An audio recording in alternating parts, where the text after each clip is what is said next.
Welcome na usab sa atong pamalandong sa pulong. Kadaghanan sa mga tawo gitudloan nga ang impyerno nagkahulugan og walay katapusan nga may kahibalo nga pagsakit.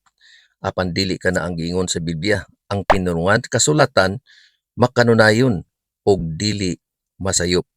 Una, ang mga dautan, mga hanaw. Juan 3:16. Ikaduha, ang bayad sa sala mao ang kamatayon. Dili ang kinabuhing dayon diha sa pag-antos, Roma 6:23. Ikatulo, ang katapusang silot gitawag og ikaduhang kamatayon, pinadayag 20:14 hangtod 15. Ikaupat, sila nasunog, nahimong abo ilalom sa mga tiil sa mga matarong, Malakias 4:1 hangtod 3. Ikalima, si Satanas sa iyang kaugalingon pagalaglagon og mawala na, Ezekiel 28:18 hangtod 19. Ikaunom, ang Dios molaglag sa lawas o kalag sa impyerno, Mateo 10:28. Ikapito, ang mga makasasala pagaut-uton gikan sa yuta ug mawala na, Salmo 104:35.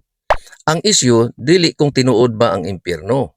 Ang isyu mao kung ang kasulatan nagtudlo ba sa walay katapusan nga may kahibalo nga pagsakit o ang katapusan nga kalaglagan sa sala og mga makasasala. Ang tubag sa Biblia tin-aw, ang mga dautan dili makadawat og kinabuhing dayon sa kalautan, malaglag sila. Apan ang maayong balita mao nga walay usa nga kinahanglan mamatay.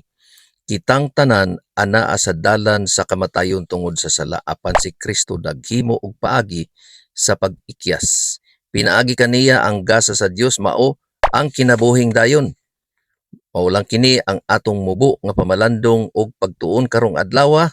Kita ta sa sunod na pod nga video. Ang Dios mag-amping kanatong tanan.